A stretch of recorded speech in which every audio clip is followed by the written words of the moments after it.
Bonjour à toutes, bonjour à tous, très heureux de vous retrouver pour continuer d'explorer ces futurs Jeux paralympiques de Rio qui auront lieu, je vous le rappelle, du 7 au 19 septembre prochain. Au programme aujourd'hui, non, pas la natation, presque, on y est presque. Voilà, la natation, c'est l'heure un petit peu après. Aujourd'hui, on va parler para-triathlon. Alors, qu'est-ce que le para-triathlon? C'est du triathlon effectué par les Paralympiques. Donc ça commence par 700 mètres de natation. Je me libère instantanément de ces lunettes. Il y a une jolie transition puisqu'on va enchaîner après avec 20 km de vélo, la petite reine. Et on finit par 5 km de course à pied. Le paratriathlon comporte 5 catégories qui vont de PT1 à PT5. PT pour paratriathlon, ça va de soi.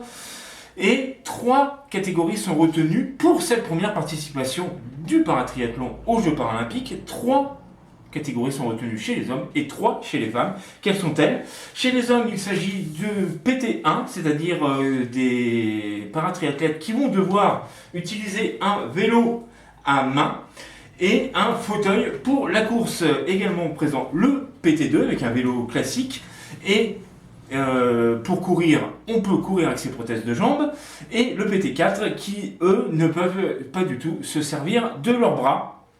Chez les femmes, on retrouve les PT2, donc je vous rappelle, le vélo classique et la prothèse ou les prothèses pour courir.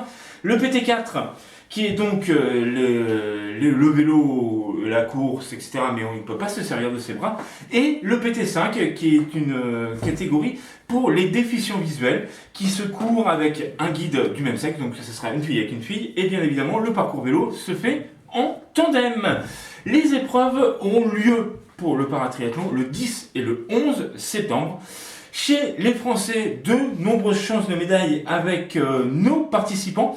En PT2, chez les garçons, Stéphane Baillet de Laval qui a gagné l'argent au championnat du monde de 2015 et qui est champion d'Europe en titre. Chez les PT4, Yannick Bourseau de Montluçon qui a conquis le bronze au championnat du monde en 2015 et Maxime Morel de Chalon Triathlon. Chez les dames, Élise Marc du triathlon de Lasvel, donc de Villeurbanne, bronze au championnat du monde 2014 et championne d'Europe en titre. Et Gladys Lemoussu en PT4 qui vient de Saint-Jean-de-Mont en Vendée.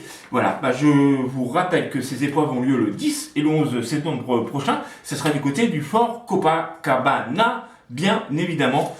Cette vidéo est maintenant terminée. On se retrouve très vite et on va parler, escrime.